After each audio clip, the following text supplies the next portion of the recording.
Hello and welcome back to HardReset.Info. In this tutorial, I will show you how to swipe for split screen on Samsung S25 Plus.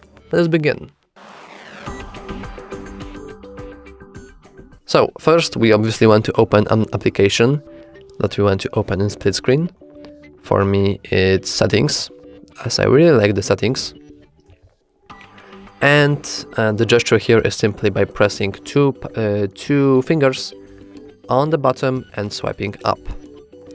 However, it is a bit tricky to actually do, and your phone keeps moving,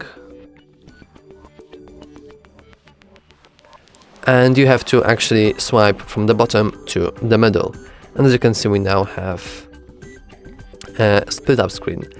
If it doesn't for some reason work for you, you want to go into settings, scroll all the way down, click advanced features here, and go to not motions and gestures, but go to multi-window.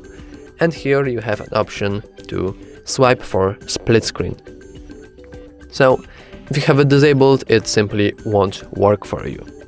So if you found this tutorial helpful, please consider liking and subscribing. Thanks for watching.